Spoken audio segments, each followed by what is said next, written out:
देखो यही प्रश्न दिए थे ना तुमको, x का मान निकाले।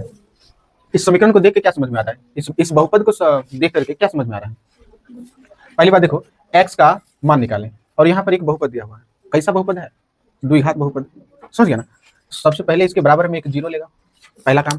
बराबर में क्या लेंगे? जीरो। अगर केवल गुणनखंड पूछता तो बराबर में जीरो लेने का कोई मतलब नहीं था, किंतु किसका मान पूछ दिया है तुमको? और ये बहुपद कैसा बहुपद है? द्विघात। क्योंकि इस बहुपद में सबसे ज्यादा पावर कितना है? तो जितना पावर ज्यादा रहेगा वही उस बहुपद का क्या कहलाएंगे? डिग्री मान कहलाएंगे, घात कहलाएंगे। बात बुझ गया? अब समझो, इसमें ये एक्स स्क्वायर -5x और -14 है।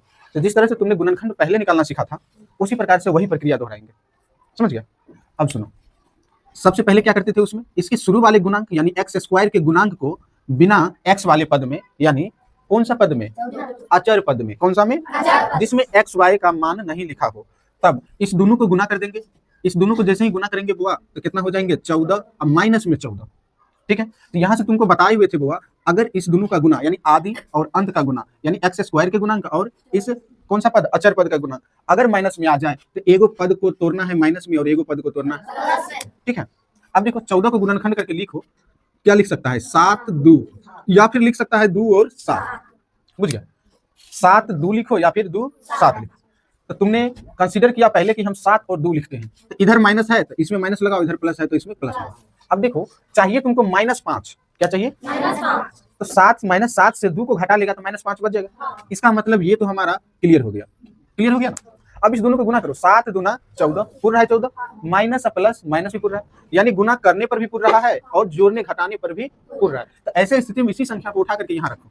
क्या लिखना है? एक्स स्क्वायर -7x, फिर क्या लिखना है? प्लस में 2x माइनस में बराबर 0। अभी ये देखो, पहले 3 पद थे, अब कितने पद हो गए? 4। 2 को जोड़ा लग जाएगा, लगा लिए हमने। x को कॉमन ले लिया, यहाँ से x को क्या कर लिए? कॉमन। तो यहाँ पर एक x बचेंगे और यहाँ पर क्या बचा? -7। कोई दिक्कत है? यहाँ पर माइनस है बुआ, तो यहाँ भी बीच में माइनस ही चाहिए हमको, इसलिए यहाँ पर माइनस को कॉमन नहीं लेकर के किसको कॉमन ले लेंगे? 2 को। प्लस 2 को कॉमन ले लिए, अब इसी 2 से इसमें भाग दे देंगे तो 2 2 कट जाएगा, कितना बचा? x। ऐसी 2 से इसमें भाग देंगे कितना बचा? -7। बराबर में क्या चल रहा है? 0 चल रहा है। अब देखो x -7 यहाँ भी है, यहाँ भी है, यानी ये दोनों मिलकर के एक पद बना, ये दोनों एक पद। इसमें से x -7 को क्या कर लेना है? कॉमन ले लेना है। अब क्या बचा तुमको? x प्लस में बराबर में 0। ठीक है, कोई दिक्कत?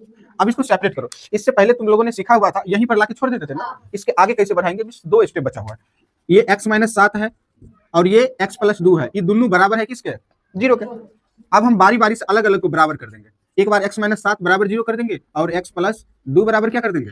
0 कर देंगे। तो x बराबर क्या निकलेगा? 7 उधर चल जाएंगे तो -7 इधर प्लस, ये उधर चल जाएंगे तो क्या हो जाएंगे?